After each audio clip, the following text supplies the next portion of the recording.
看他在数数。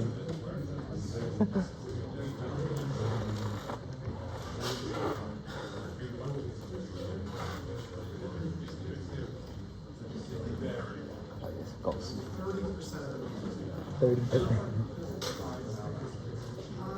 今天来的全部加分。我只有扣分加。有吗？来了！哎我操！你看，他一个头像喜欢这么搞。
轮不到。没有发。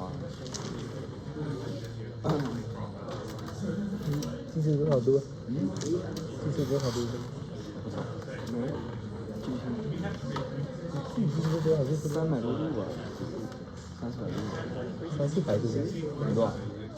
你都不用戴眼镜。我戴隐形眼镜。quiz。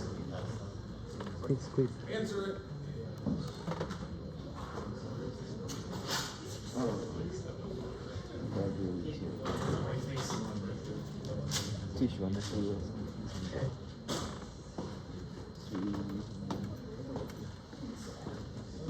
previous one, perfect.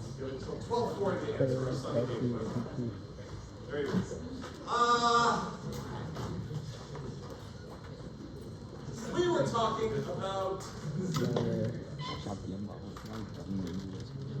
No.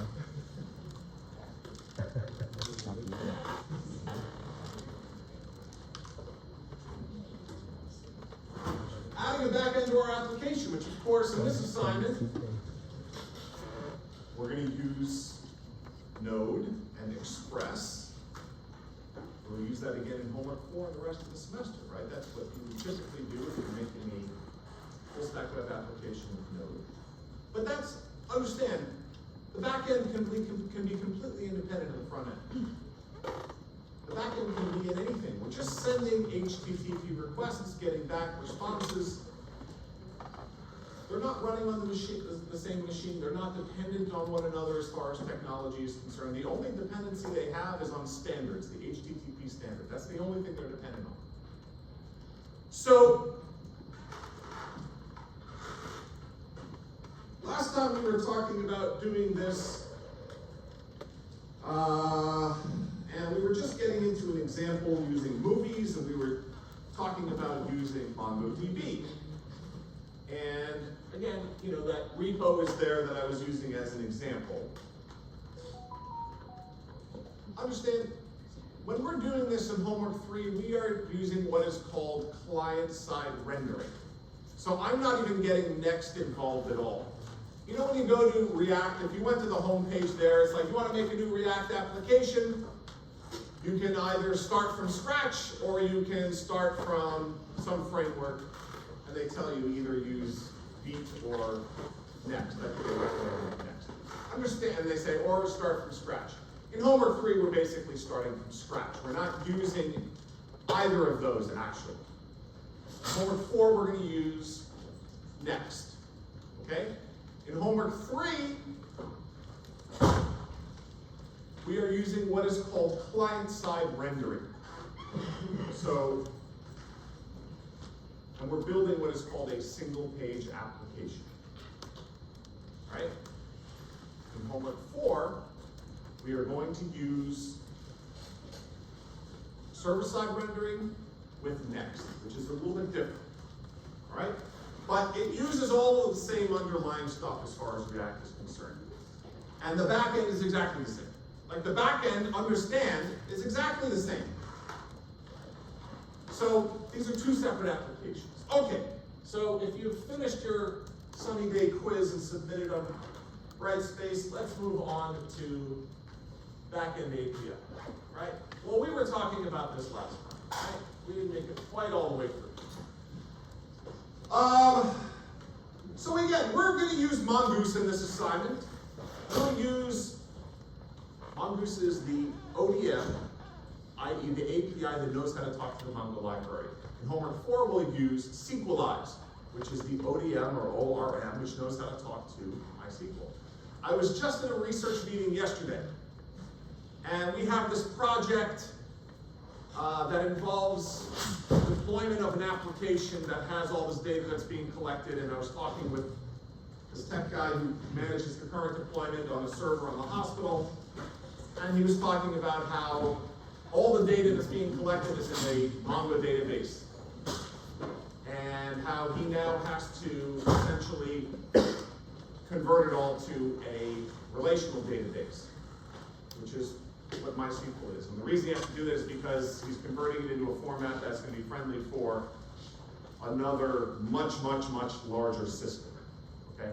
And generally speaking, that's the way it works, right? If you want to incorporate 2 systems, you might look at a large system and a small system, you're like, well, let's incorporate the small one by making it more like a larger one than vice versa, right?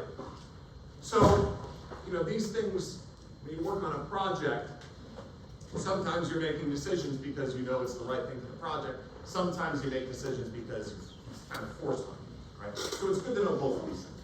All right, so last time we were talking about our back-end server. We said we get these requests and we can route them. All right, we can route requests. We haven't shown how to make a request. We're going to do that in a minute. All right? We haven't shown from the client how a request gets generated, but we certainly can do that. All right? So we can make a request, and the client can send it. And on the server, when we get it, we can route it, meaning we can say, hey, which controller function should handle the request. Right? And for now, we're just assuming there's one user. By the way, homework 3, anybody able to successfully run it? I just want to make sure there isn't any sort of problem with the setup and running of it. You were, okay, good. I had forgotten to provide the Postman tests in there, and so I just, right before class, I saw that. So I added them to the server/test directory, so now you should be able to run those Postman tests. Note in the homework assignment, by the way, which is something to keep in mind, that I don't want you to attempt to change any of the React components. You're not doing any CSS in this assignment. You're not doing any React components in this assignment. Don't touch them. Like, those components are all exactly as they should be. All right? The only thing that you're changing is you're changing the back end. All right? So you're handling requests and then going and talking to the database and stuff like that. And then you're updating our state management, which we call the data store, which we'll get into today. Right? So those are really the only 2 things. Yes? Could you extend the thing by like a minute or 2? The listing? So sorry.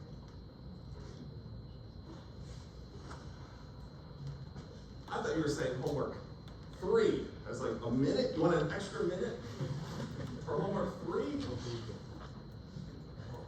The worst part about this is that you're going to interrupt my lecture and you're going to send me behind. Should I allow this? This is very difficult. It is very difficult.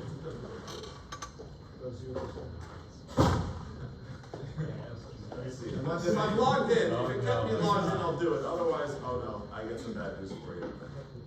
Stony Brook, it doesn't keep me logged in, so, no. Because otherwise I gotta do 3 factor authentication. Sorry. So, in the homework assignment, this is 360. In the homework assignment, by the way, first thing that you're asked to do, I gave you the 3 lists that we've been playing around with, but the first thing you're asked to do is make 3 of your own lists. In fact, they're supposed to be very specific things, okay? And we want you to identify them so that they each have unique names. So I think I asked you to put your net ID in there or something like that. But you're making 3 playlists.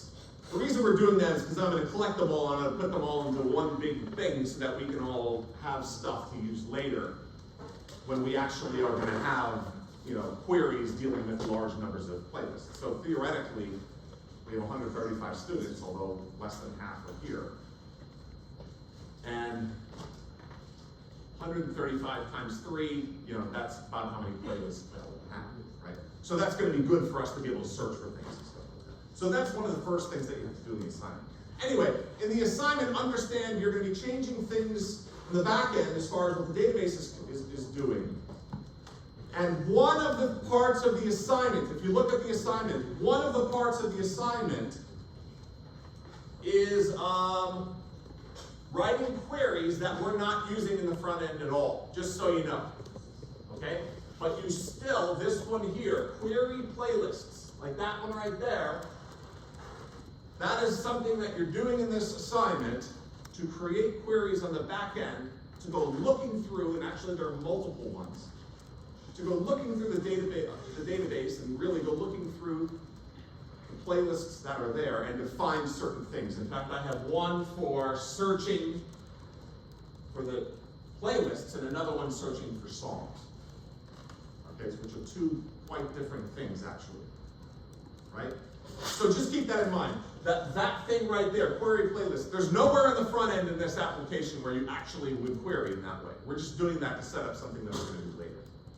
And getting you thinking about, if I'm a back-end developer, I have to write all these things. Front-end developers don't even necessarily use it maybe at this point in time, maybe later. All right, anyway. So we were talking about this last time. So we were talking about how our back-end server, we set it up with Express. Anybody remember use, app.use? Use is in the Express library. What does that use function use? What do we provide to use? There's a very specific word that we said last time. Yeah. Middleware. And basically, request comes in, we get these middleware, which processes the request in different ways and spits it out on the other side, and we can link together these middleware, which is what we're doing here. And that last one there, express.json, that's a particularly important one, because if you remember when I was showing it last time in Postman, remember we had to send the request, and we had to say that it was a JSON formatted request. And then if you remember, we had to say that it was either a post or a get or a delete or whatever. Anybody remember which one we used for an update? Anybody remember the method, the HTTP method we used for an update last time? Yeah. Put. We used put, okay? So those are standards. Those are standard HTTP types of requests, but you don't even have to follow them. They're kind of recommendations, right? You can make endpoints with any combination of names and method, like HTTP method names, but the names of the route and the method names and whatever, and you know, as we were looking at last time, you can provide the ID of part of your request as well in that request. All right, anyway. So this is all we have for Express. You don't even have to change this file right here. Don't touch it for homework 3. Don't touch it. There's nothing in there to change, nothing at all. Okay? You're going to have to change other stuff, because in other stuff you're going to have to change your controllers. You're going to have to add your controllers, and your controllers are basically the endpoints.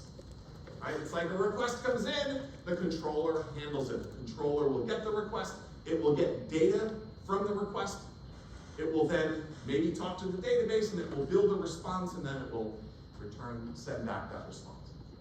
And our responses, we have really two obligations in a response. What do you think those are? We have two obligations in a response. In fact, if you look at the code for homework 3, I recommend go to GitHub, look at the server, look at the controller code. If you go in there, you'll see there are really two things that these controller functions are returning. They're returning them in different ways. What do you think they are?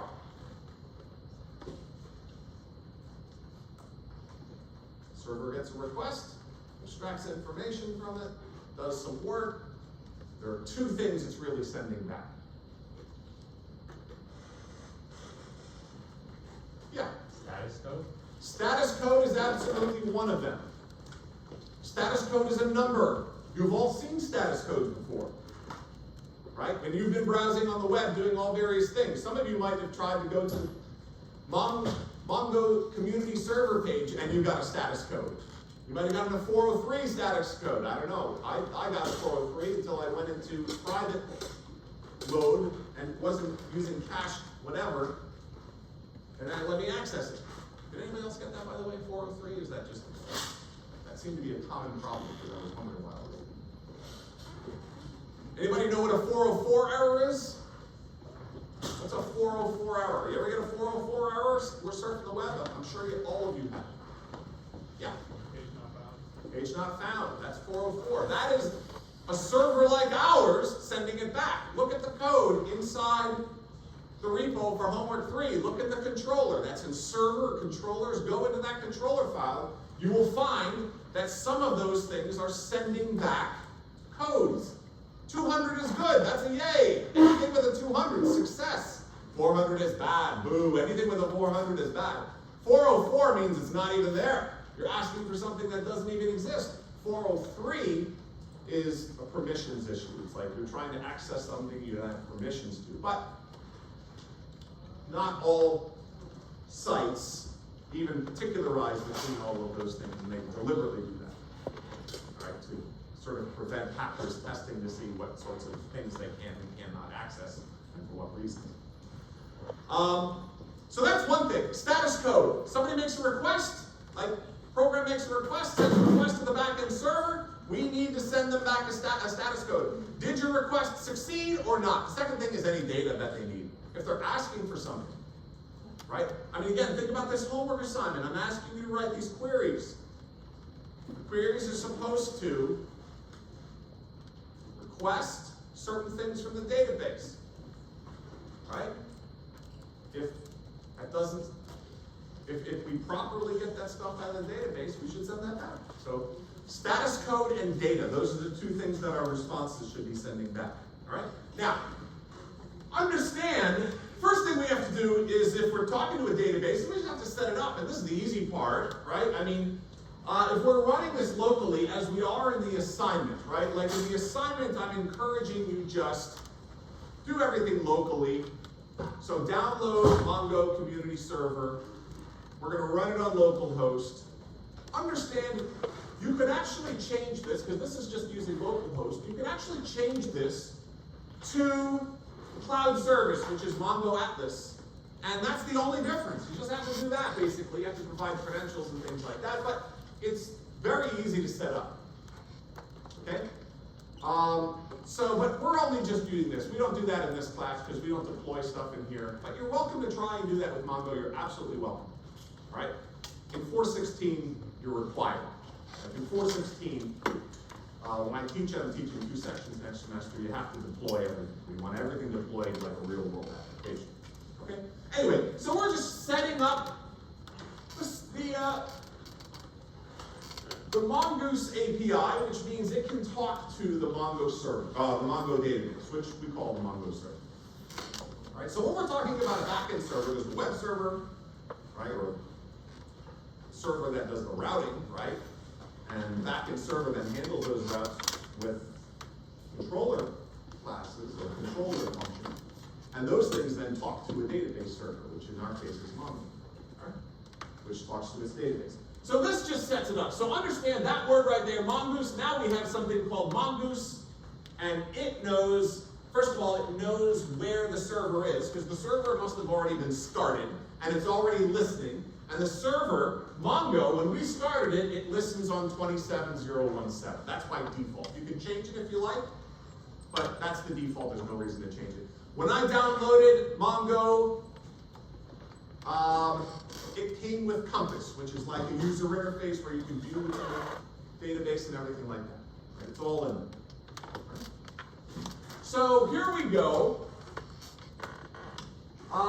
Right at the end of class, we were talking about this. We were saying, all right, so we've set up a connection to Mongo, presumably that ran, and this is where we're specifying all of our routes. And we're using something called a router, but this is an express router. We're going to see another kind of router in a minute, which is on the front end if we're using client-side rendering for React. So that's going to be a different kind of a router, understand. But here on the back end, we're using express router. You can see right there, express.router, it gives us a router. And then what we use it for is we just tell it all of the endpoints. What are all the endpoints? Meaning, hey, this application, what are all the things that the client is going to ask for? Right? One, the client is going to ask to create a movie. So that movie controller.create movie, that's going to be a function that we define. That's our function. We define that. It will be given a request object, and it will be given a response object. The request will have the data in it that was received from the client. The response object, we will give it the data to send back to the client, and also the response, or the response status code, right? But you can see right here, these two things, post and then the /movie, that should uniquely identify this endpoint. So each one of these has to be unique. If they're not unique, there's a problem, because then the router is like, I have a request and there's two of them that have the same signature essentially. Which one should I send it to? You're not supposed to do that. And basically what's going to happen there is you're going to have bugs, right? So router.post, a post request, right? We are going to send that request and forward it to create movie. Now, post request comes with data if you want it to. By the way, you get to decide what is in the request, like what data. Like we can send a request with data or without data or whatever. But understand, inside of the function that you're putting over here, create movie, there will be two arguments, request and response, and in the request will be a variable called body, and it will have all the data. Just like when you're in Postman, when you send a request, you can decide what goes in the body. You can decide on the format of whatever you want. Okay? So in Postman, you get to decide the format there. So, all right, so that's going to be a post request. Again, post we usually use for creating something, but for submitting forms it's common as well. We then have a put request, which is commonly used for updating something, right? But it doesn't have to be, quite honestly. And anyway, what did we put here? We have, all right, a path, so the method is different, so that's good, it's already differentiated. We then have a similar path, movie, but then we have :ID. What do you think :ID is? What do you think that is? Yeah. Let's pretend you're raising. Yeah. Parameter. It is a parameter. It will be the ID of whatever we're putting the data into. Okay?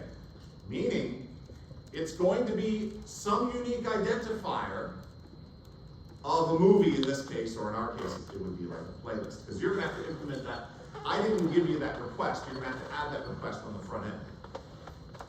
And in ID, you will see that the request, right? If you, in fact, if you look in the Postman requests that I gave you, the ones that are the GET requests, I call them read requests. They actually have, they work like that, like a GET like this, GET right here. And we give the ID there. And you have to put the ID there in the request. Okay? So, and that would be part of the long line. In fact, if you're using Google Sheets, if you're in Google Sheets and you look at the top, you're like, oh, that's that super long line. Presumably that's some unique identifier for that particular sheet, right? So that's a pretty common thing, and that's how we do that. We can specify it here in Express, right, by doing a colon ID, and then that is referencing, oh, this is going to be a unique identifier that we can access it. Right? So this is doing the mappings of all of these responses. Again, let's just presume that in this back-end application, we want to be able to, again, create a movie, update a movie, read a movie, delete a movie, and then read all the movies. Yeah? Does it have the format of slash? The format what? What path? Slash movie. So slash movie, we just make that up. We can have it be whatever we want, okay? It can be whatever we want. Note, however, that there is actually a parent path to this. If you look 2 slides ago also, like right here, API, /API. So that's actually a subroute, meaning that everything that is handled by the movie router, if you were to look at the URL up top, it would be blah, blah, blah.com /API/movie, okay? And the reason I'm showing this is because you may actually want to have multiple routers. Like I have an application, it's a game, we have 7 different routers and each one has many different requests for different things. Like one of them is for security, one of them is for game-related stuff, one of them is for account-related stuff, just for a game, okay? So, Professor? yeah. Over here. Sorry. I just wanted to ask a question about how the unique identifiers work. I'm familiar with relational databases, and I know like for unique identifiers, you have a primary key or something like that. Is it similar in non-relational databases, or is it just sort of like a big hash? Now in Mongo, we are doing this create function, and actually create works in the homework 3 code I gave you, create works. And when you create something in the Mongo database, very similar to what we're going to do here in a second, it gives your object a unique underscore ID. And we're just going to use that as our ID. Now, is that the best thing possible for long-term to have things using a term that Mongo likes? I mean, I don't know if other databases like that term necessarily, but it's perfectly fine for us. All right? Now, this is one tricky thing about now keep in mind, we could make it with our own ID if we wanted. I mean, we could say, make a new one and this is the ID, but I'm just saying, just give me one with a new ID, and most of them work that way, like Firebase works that way. So, we could do that, because, you know, keep in mind, if you're loading it from another file, you might already know what the IDs are, right? But we're just making brand new ones, we don't even have them in the database yet. The tricky thing is posting. The posting code that I gave you posting requests that work. And if you start the backend database, it should work. And if you start the database, if you run it, you'll see it'll populate the database. Okay? Create, I think, the 3 that we have, like the color playlist, the one outer space songs, and then the other one, Rudy. So those 3, it would populate the database with those 3 playlists. Okay? But we don't know what the ID is going to be. It's going to randomly generate the ID. Right? But if you look in the database, like, okay, that's the ID, that's the ID. Now you want to try, I also gave you working read or get requests in the posting that I gave you, right, that JSON file. So if I want to say get spacey, which is the one with all the space songs, how does it know what the ID is? It doesn't. So you're going to have to go in and the database, look for the ID, copy it, put it in the request in Postman, and then run the request, and then it should get it. Because otherwise it has no idea what the actual ID is, if you follow. Right. Right. So, now the assumption, of course, is sometimes you do have to take things from a database and put it into a file, and then move it to another database or whatever, something like that. So sometimes we do want to put something in the database from the beginning, knowing what the ID is, right? Typically what you would do is you would import it, because Mongo has, in fact, I might have even asked you to do that from the beginning, I don't remember. Did I or did I not? Or no, that was in That was in Postman. I asked you to import those requests. But you can actually import, you can take the contents of your database, which you're gonna do later in the semester for the purpose of testing. We're gonna come up with a database full of stuff, and just in case you break it, like, which happens all the time, you know, you accidentally, you know, write code that does some damage to the database, like, it's gonna happen to everybody. We're gonna export it into a format that if we wanna reset everything, we're just gonna clear the database and reload it. That's right. And then, you know, maybe everything will have IDs already. Okay, long answer, but good question. So, now note, I do see here, our port number here in this example is 3000, but actually in the homework assignment we changed it, we made it 4000. 3000 is the front, is the web server for the React application, and that is 4000, which is going to be for the backend server. Because they're two separate applications, right? Okay, so anyway, so we know how to connect to the database server. We know how to route requests. So there, in this example, there are 5 different types of requests. Okay? Can anybody look quickly and see how many types of requests are in the code I gave you? I assume that everybody's computer that's open is on the code that I gave you. How many? How many? You! How many requests? No. Is it 4? What are they? Post? But what are the names of the create playlist? Read playlist by ID. What was the third one? Read all playlists. Read all playlists. And read playlist pairs. And read playlist pairs. Everybody, what do you think read playlist pairs is for?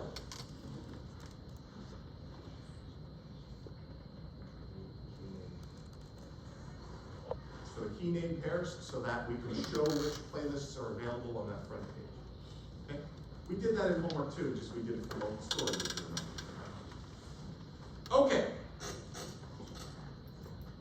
So we just made Mongoose, right? We just made Mongoose. Everybody's happy with that, right? We set up Mongooses, or we set up the backend server Express's router saying, okay, we haven't defined those functions yet, but we set up the router. All right, and now here we are. We are just specifying here what's going to go in the database, and that's what a schema is.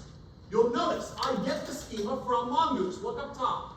Right? Mongoose.schema, I get that, I make a new one. Movie is a new schema, which basically means, hey, if I make a movie and I save it, it will put it into the Mongoose database that I'm connected to. That's what that does. And what's the format? I can make it any format I want. I can put whatever I want in there. I already did this for you in homework 3. Look at homework 3. If you go to models, right? Models, again, when you think of data as models, right? You should go in there and you should find playlist. And you'll find a playlist schema. It's already there, right? It has all the parameters that we want, the title and the artist and the year and the YouTube ID, right? All that stuff is there. You'll have to add more of that later, but not in this homework. But, okay, so we have these 3 things in here. Great. And if we call model on here, this model function, it basically now makes this thing available in such a way that we can now load it with real data and save it, and it will actually put it in the database. That's really what this means. Okay? So this is nice and easy. I mean, this is what an ODM really does. Like, that's really an ODM. All right? I have just set up the entire structure of this database, just like that. Right? No more paying some super expensive SQL person who works once in a while. That's kind of what they're doing. Okay? So, all right, here is one of our controller functions. Remember over here when we set up the routes, we said, hey, the top one, router.postMovie. We're going to call create movie, which is in some type called movie controller. Well, I am just showing the function here. And if you look at the function, the first thing, look up top, the parameters. The parameters for the controller functions. It takes a request and a response. The request can receive data. That's in the body of the request. You should see that in Postman. If you open one of my requests, you should see in there that you can put things in the body, right? And the body would essentially have the data in whatever format you want. It should be JSON format, because we're using JSON formatted requests and responses, as long as it's in a JSON format. The important thing is that the person who's making the client knows what format the person who's making the server is expecting, and vice versa, for the request and for the response. That's the important thing, right? You have to speak the same language, essentially.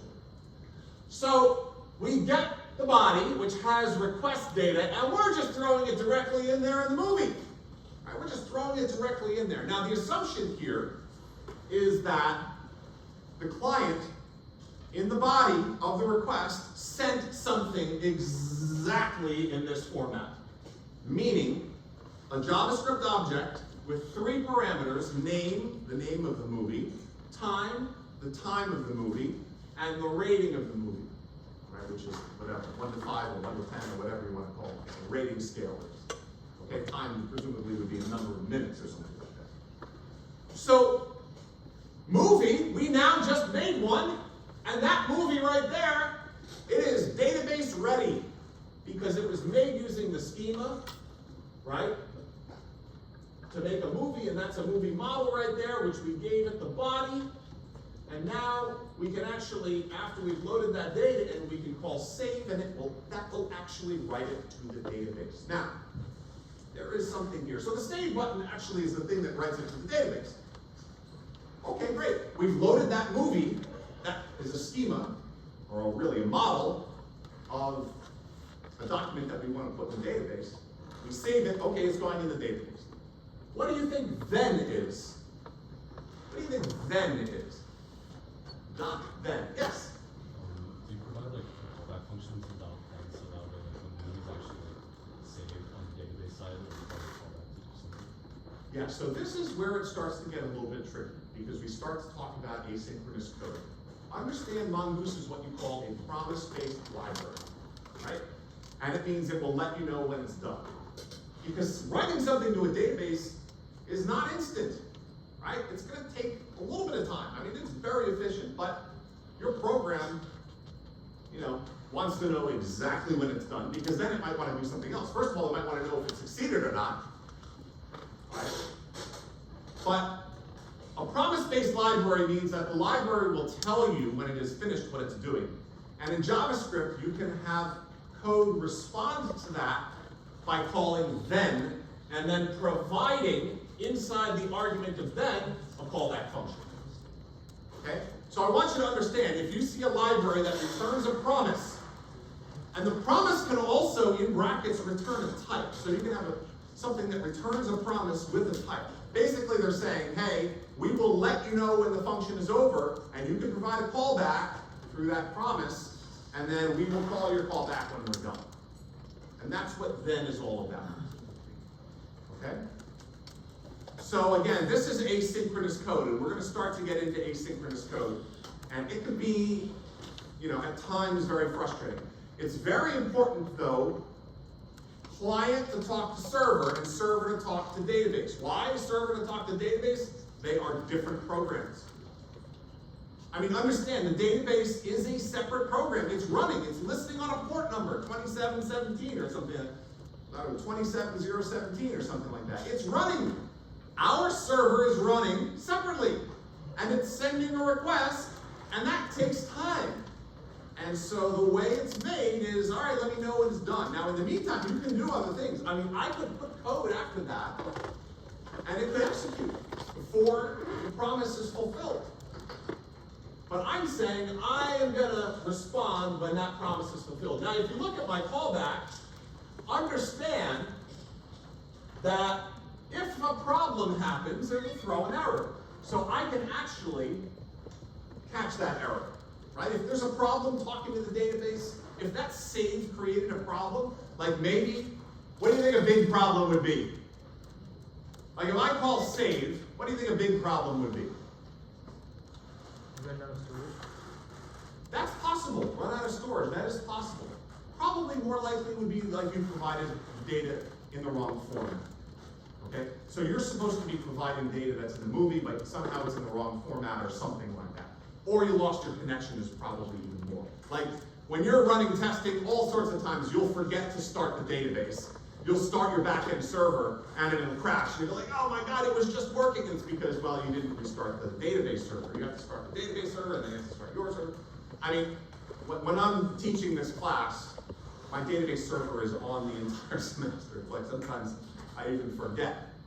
So, that's a common one. Anyway, you'll see right here, RES, that's short for response. Response.status, 201. Hey, that's a success. We are saying to the client, yay, it worked. We just created a new movie in the database. Save succeeded.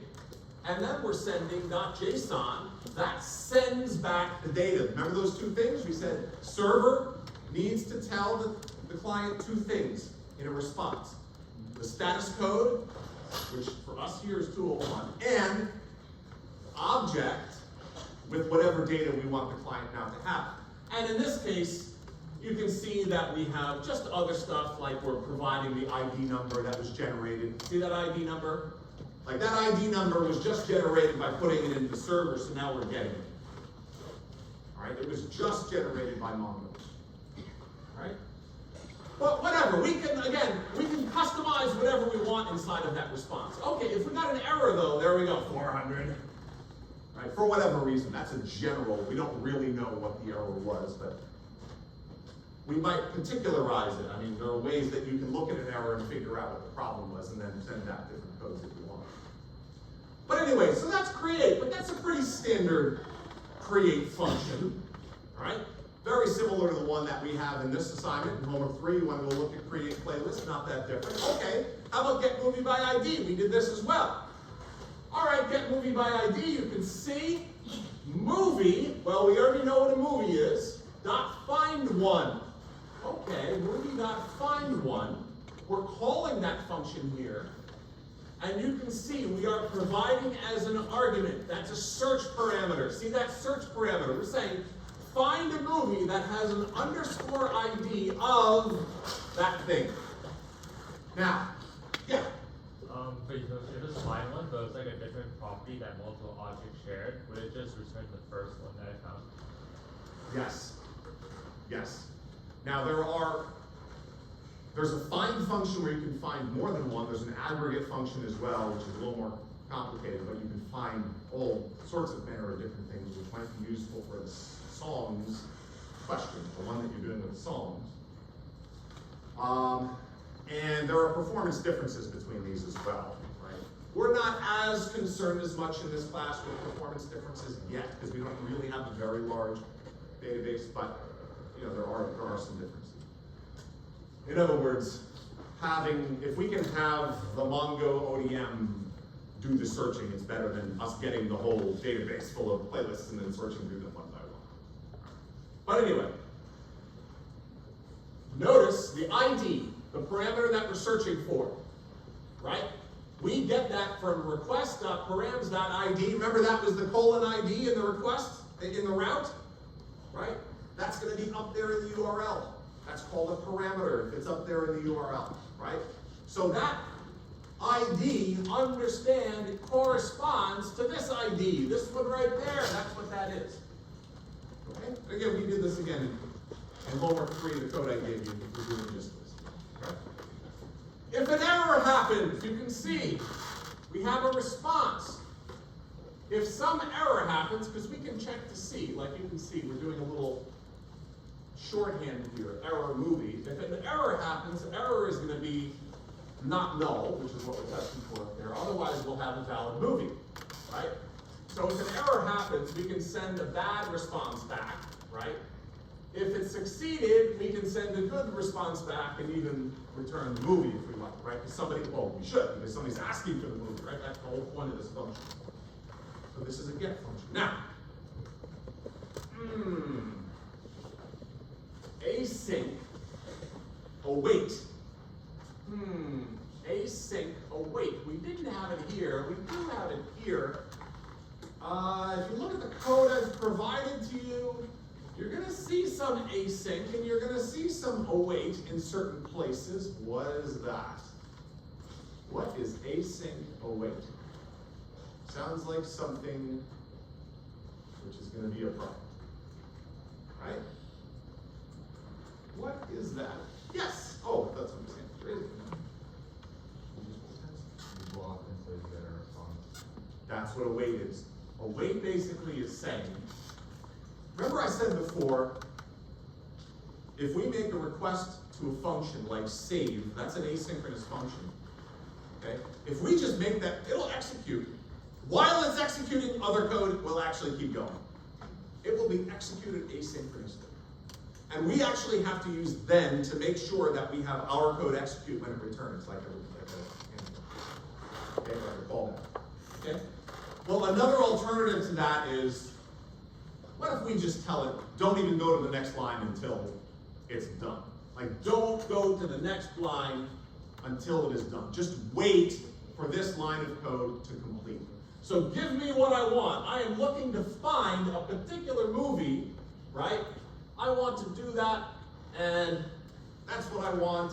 That's what a wait is. Now understand, there's a couple of rules with a wait. You only want to use it when it's suitable. There are lots of times it's going to be suitable in our home. Okay, so we're going to use that quite often, right? You can only use a wait either, I guess the rule is either inside of an async function, a function that's called asynchronously, right? So that label async, really what that means is that whoever calls this function might execute that and then while it's waiting go do something else. Right? So another function that is calling async is like, oh, that's an asynchronous function, okay, call it, but I'll also do something else, and we have no control of the order with which those things are. Asynchronous code, we have no control over that. The only thing is that we are here guaranteeing that that callback code inside will execute only after find one is completed. And find one is either going to produce an error or it's going to return a good movie, one of those two things. And then we're going to wrap up the response by essentially returning code and returning JSON formatted data that we're looking for. Right. Yes? So the outside, that cache, outside the parentheses, that's for caching the async function, or is that for the await? The catch? Yeah. No, the catch is, oh, I'm sorry. The catch is for the find one. Like you can see the open for find one right there. That starts there and ends here. Okay, I think we had a similar one on the previous slide. So Mongoose will throw exceptions and we can catch them. We had a similar one here with that then. Okay? So we can have an exception thrown, which would be an error. Usually, again, there's no connection, meaning that you lost the connection to the database. Or here, again, find one. Again, most common thing is that you lost the connection to the database. We can go really to find one because when we pass this key to Mongoose, it automatically adds. We are exporting, right here, a thing called movie. Okay? Again, this is a little bit funny. This function, mongoose.model, is saying, hey, that movie thing up top there, right? We are now exporting it. We can import it in other files and we can use it. And when we use a movie, capital M movie, which we're exporting here, all right? The export import is going to add the Mongoose function.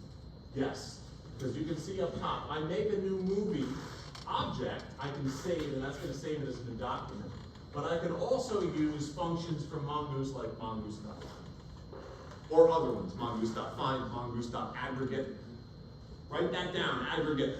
That's an important one. Right, mongoose.find, find one. You can probably do the whole assignment just with find and find one. Playing around with them various things. Okay? Aggregate's a little more complicated, but for doing more, for the query question at the end there, I think that's the best way. Yeah? So, the find one thing is returning a promise and also taking a callback that will also, so they're resolving the find one promise and then calling a callback, and then you're also resolving Yeah, I'm kind of specifying it in a different way, right? I mean, you can see that find one opens and closes here. You know, I'm specifying it in that way. I do have, I guess the question is find one dot hatch. Could I do a dot then in there? I'm not 100% sure. Like, could I have done like I did before, a dot then? I mean, if it returns, if you can do dot catch, you can do a dot catch. No, I mean like instead of the dot catch. Because here we use the dot then, right? And we had our code there, and here I'm doing this. Why would you not just do find one and then dot then with the error and the movie?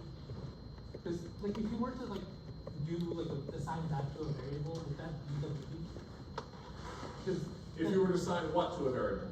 if you were to do like const b is equal to wait movie dot find one.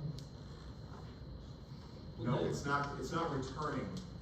So it's not. It's not.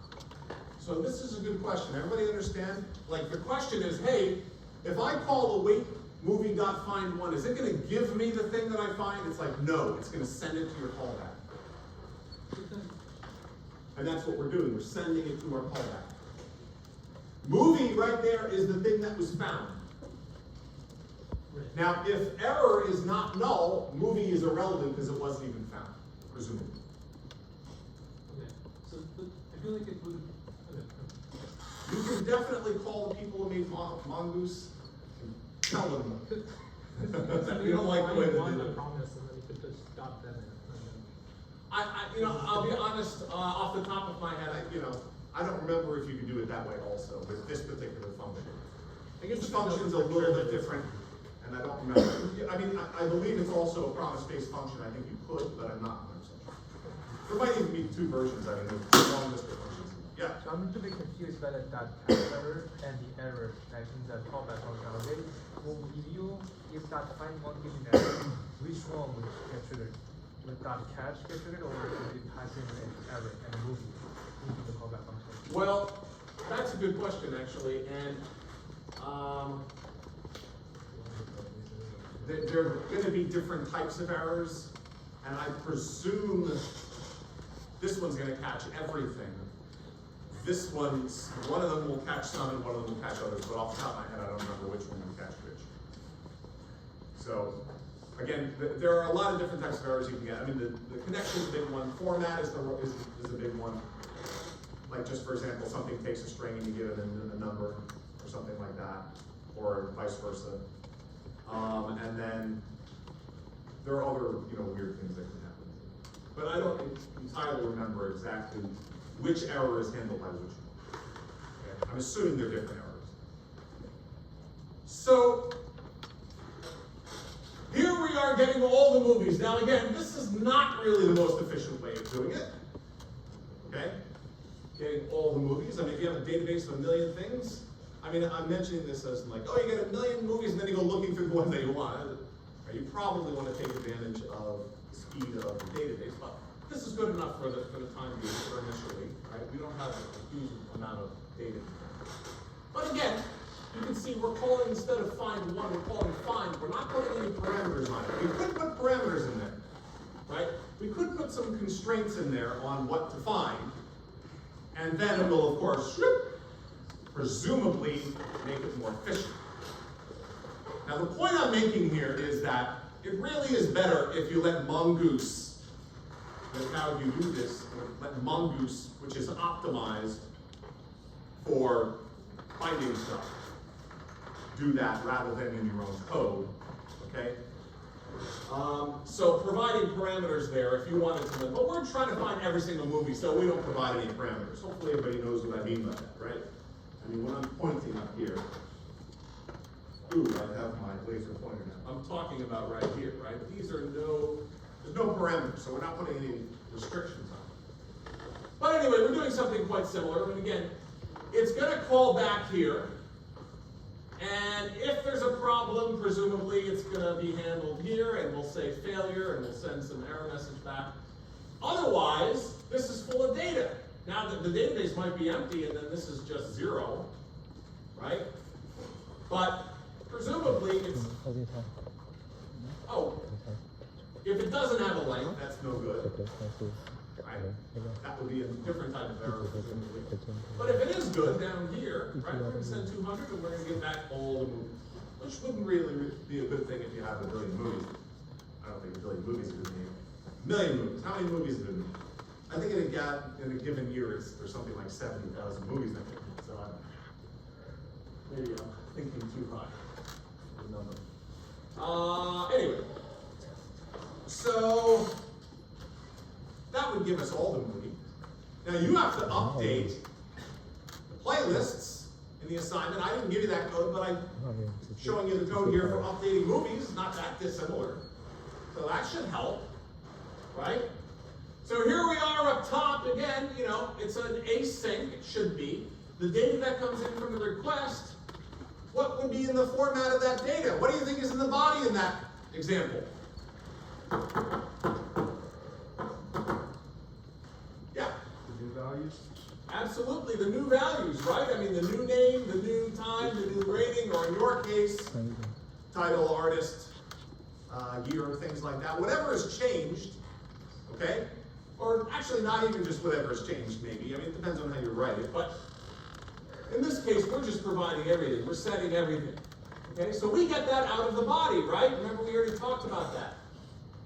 So once we set it in this movie object, that the first thing we have to do is find it, right? Because if we're going to change something, first we got to find it. So we go and we try to find it by ID, right? Because the ID is a parameter that we're providing for this update. How do we know that? The route. Right there. Update movie. The route has an ID. Okay. So here we are. We search for the object by its ID. If it's found, it gives it over here to movie. So we set the name, timing, time and rating, all based on the data that was provided in the body. We then can save it. We then can have, again, promise-based response, succeed, yay, we're happy, 200, the movie updated, the database has been changed. There we go. That's what you have to do in homework. One of the things you have to do in homework 3. Oh, and delete also, right? Oh, we didn't do that. Delete's actually easier. Okay. So that's our backend server. So that's basically very similar to what we're doing in our own backend server. Right? In fact, I liked that tutorial so much that, you know, when I originally wrote my backend server here, I kind of made it similar, you know, what we were covering in lecture, but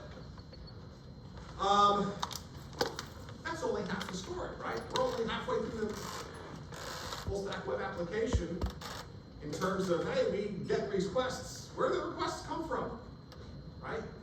The client has to make the requests. In addition, again, homework 3, we're doing client-side rendering. Homework 4, we're using Next. That's going to be server-side rendering. Don't you love that we're going to be adding more technologies? It's like, it's just going to keep adding more and more. Someday, Next won't be good enough, so people are going to... I was actually watching a video just recently about vibe coding, and it was interesting. You know, it was quite interesting about the technologies that are out there people are using. Which will be layers above these technologies and probably we'll all use them at some point. Anyway, maybe you're using them now. So, we don't know really, client-side rendering,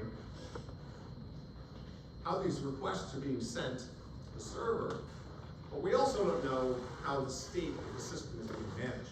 And again, remember we said, our front end, our client, our components get fed data when the state changes. So we have to learn how to do that, okay?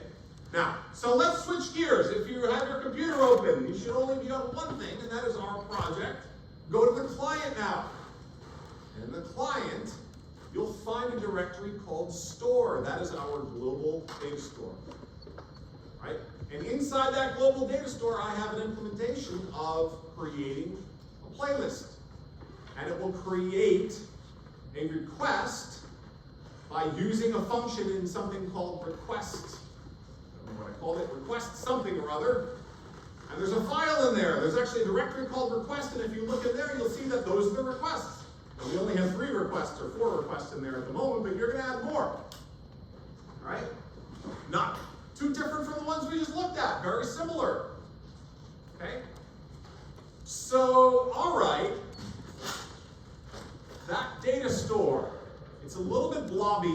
kind of big, has a lot of stuff in there. There's some stuff in there we don't yet know what it is, so we'll get into that today. All right? We wrap it up on Thursday. And if you're good, I'll give you some extra time for homework 3. What is good? If you're not good today, well, you are, the rest of you are going to have 2 different days. The people who were here today and the people who aren't here today, they get a different day. We'll push up every day. We do that? All right. So we know how to make a front-end application. We know all about React components. We know how state changes invokes, calls an invocation of render, things like that. We know now our back end, we can send requests, it can talk to the database. We've covered create, we've covered get or read, we've covered update. We didn't do delete, but that's easy enough. And it's in the tutorial. One thing we haven't really done, though, is connect the 2 of them together. We haven't really done that. So we're going to get into that, okay? And for that, we're going to need a library that knows how to send requests. Now, I want you to understand, JavaScript has a mechanism for doing it. It's called AJAX, right? And AJAX has been around a while. It's called asynchronous JavaScript exchange or something like that, or asynchronous JavaScript XML. I don't remember exactly what it's called, but it's called something like that. And basically, it's in the JavaScript language, and it will let you build an HTTP request and send it to a server. All right? The only thing about it is that it's a little, like people, they're like, the way that it's written, it's just a little bit, verbose, maybe. You write, you have to write like 6 lines of code or 5 lines of code just to like initialize stuff and whatever. It's not really very interesting. So somebody created a library called Axios and was like, let's just make it a little easier to use Ajax. And that's what Axios is. Axios is not a standard, but it kind of is. Well, everybody uses it. It's a wrapper. We call it a wrapper for Ajax. Interestingly enough, a new standard has come along called Fetch, and Fetch is actually more recent than Axios, but Axios does everything we need it to do. We might take a look at Fetch. Maybe we'll use it in homework 4. I haven't decided. You can use one or the other. They both send HTTP stuff. Fetch is a promise-based library that maybe has some advantages. That's great, but Axios does everything we need it to do. Okay? And Ajax and Fetch are standards. That's important. Again, standards matter. They rarely change. Ajax and Fetch are standards. Axios is not. Axios is a wrapper of Ajax. Right? It's a facade. It's the facade design pattern for Ajax. What does that mean? Facade means I take some library and I just make it a little easier to use. I put a little facade on it. And that's what Axios is. Facade design pattern. All right. So we're going to use this to send requests, okay? And again, we have to manage the state of the application, and we're going to do that with context and hooks, something that we've been talking about. Remember context? Remember we said, hey, we can specify a context. We want to specify the font size for whatever. This is just some dumb example. We're using react.createContext. We can call it whatever, but then we can actually wrap React components in our context, and then we don't have to send anything down as props. Instead, if I change a value in the context, it will, boom, automatically update the components that are using it and re-render them, and they can be fed it just by use context. Ooh, a hook! That is a hook function. Everybody remember hook functions? We talked about that last time. Hook functions, these are React functions, there's a whole set of them. We saw use state last time, here's use context. Okay, so use context, we saw this last time to some degree as well. If you go and look at our components, look in song card, look in song cards, look at all of these components in the homework assignment. I think song cards, for example, you'll see that it uses context. And context, again, right, we can feed it what we want to feed it. Right? So we're going to feed it our data store, right, or things that are useful to it, right? We're going to have another context for logging in for accounts information.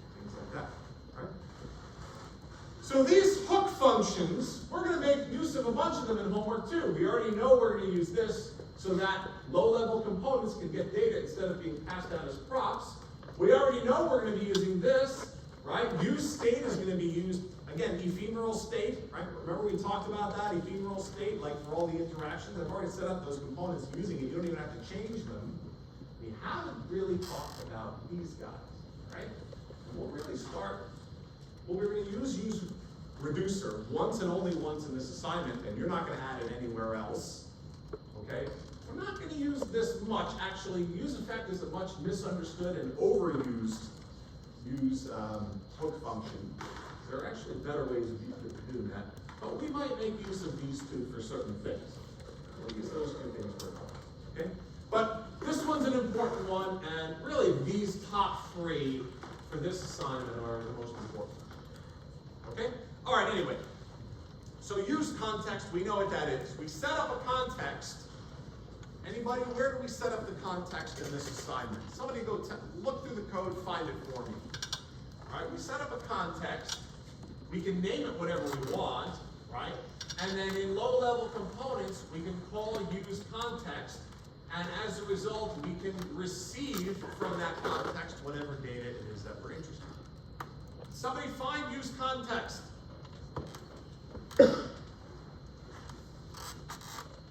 So many computers open, so little response. I make request response jokes here. Do a search. Somebody do a search. Yeah. It returns store. It returns store. All right? Everybody understand that? In this assignment, we have one context. It returns store. What is store? It's the data store for the assignment, meaning it has all the playlists. Remember in homework 1? Right? We had the model. It's kind of like that. All right? Remember homework 2? We had all the data there in the app. It's kind of like that, except it's not a component. All right? So we can provide that store, whoever needs it, by asking for it by saying use context. Right? We're still going to use state. Again, ephemeral state, we're using that. If you look inside of the various components, you will find some of them have state variables. We talked about that the other day. All right? And our data store has a state, actually. Okay? But a big one we haven't really talked about is a reducer. Right? And a reducer is uses something called the flux design pattern. Right? And this is something that React uses, and many other reactive libraries use. They use reducers. So what is a reducer? The whole idea is this, the philosophy of this design pattern, the flux design pattern. Again, I'm going to ask lots of design pattern questions on the exams. So the philosophy of the flux design pattern is, hey, remember this MVC thing? Remember MVC? We did that in homework 1, model view controller, kind of, we did it in homework 1. All the data's over here, all the interactions and responses are over here, all of the views over here. Well, the philosophy with the reducer in this design pattern is, let's have all the ways that our state gets updated over here. And that's called a reducer. A reducer is like a box that manages state change. In fact, look in the code. Where do you find the reducer? Somebody look right now. Where is the reducer?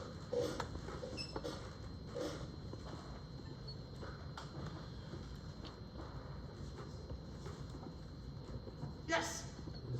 It's in the store, absolutely.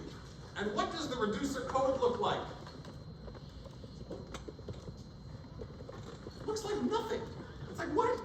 I mean, it doesn't look interesting at all. It doesn't have any algorithms. It doesn't seem to have data structures exactly. It's like, what is it? Right? It's kind of weird. Right? If you look inside of the reducer that we have here, again, let me just grab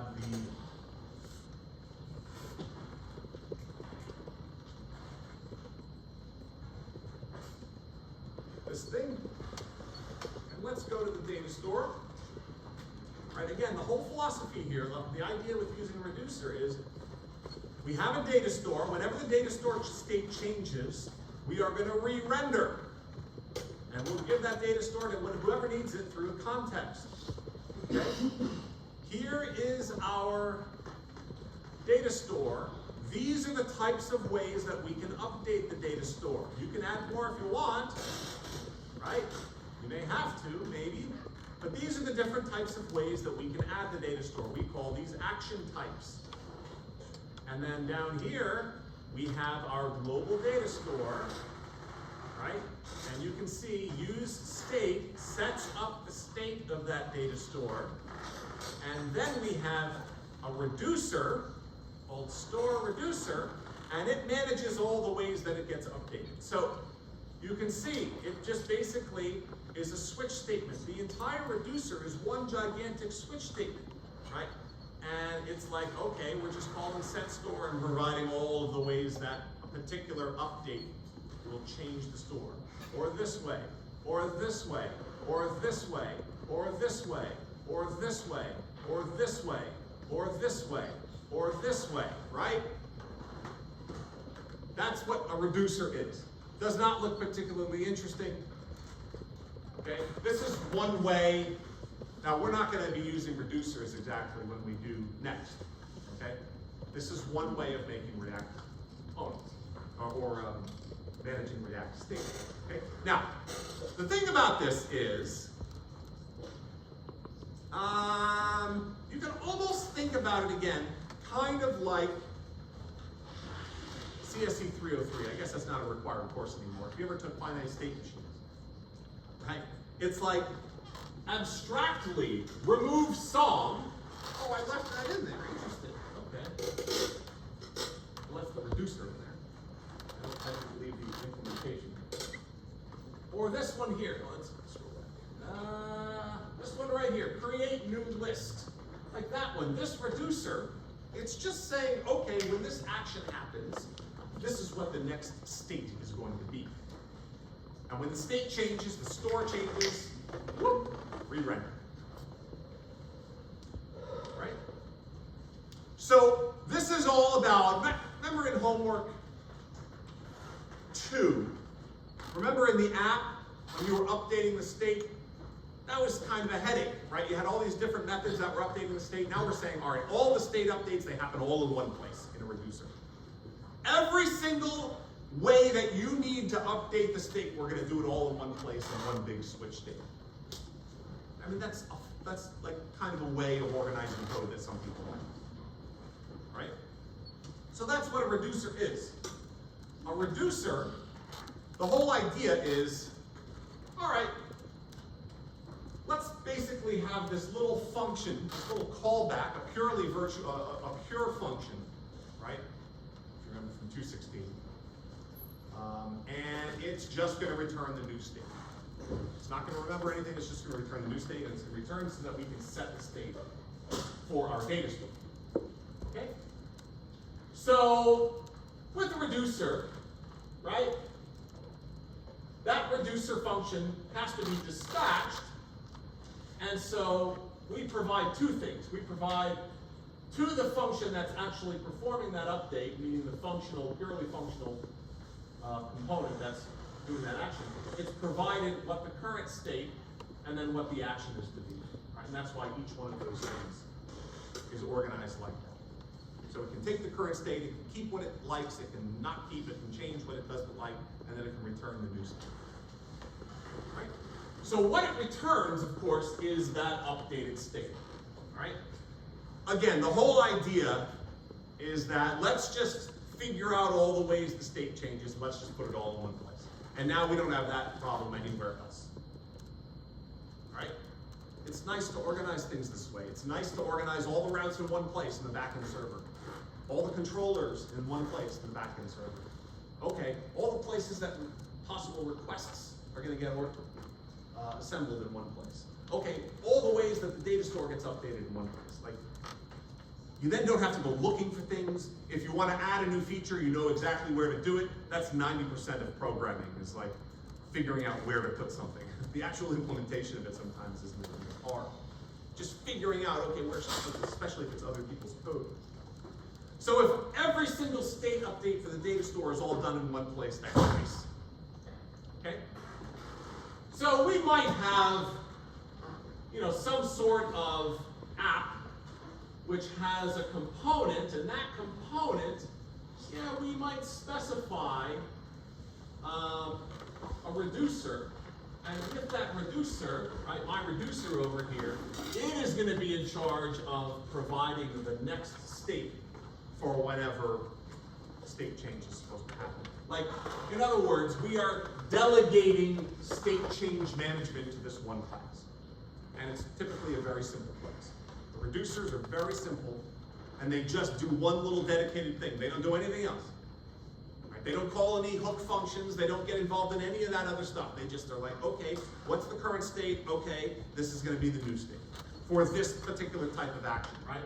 Whatever the action is. Whatever type of action is, they have a different next state, essentially, right? Okay, so I want you to understand, if you look at the code in the homework, right, we're using context, of course. And again, we're using this so that low-level components can have properties, right, that are passed on down without having to do that. We're using state, again, as we said, our data store is stored in a state variable. Every time it gets updated, we render. But we can also have ephemeral state variables, low-level components, right, for interactivity. And then we're using this useReducer function to manage, really, to delegate all updates to the data store state in one place. All right, we're doing that as well. Let me skip ahead. I'll come back to this because I just want to talk about one last thing before we go. We had back-end routing. Everybody remembers that, right? In our back-end, we did all that. But there's also front-end routing, which means that we have to actually think about sometimes, in our single-page application, we might want the illusion of multiple pages, right? There is something called React Router DOM. We only use this for front-end rendering, which we're doing in homework 3. If we're using Next, it's actually built into the library. So it's going to tell you that it's deprecated. It's actually not. It's actually just in another named library, which includes server-side rendering as well. Okay? So it's perfectly fine to use this. All right?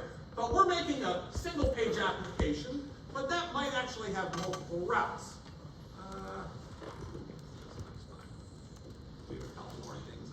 I just wanted to show you where we're making our requests. Our requests inside of our API, if you look in the client side, the API, you'll see that we have functions for sending the requests, and then we can simply call them. So insert movie would send a request to get a movie. All right, we'll pick up here.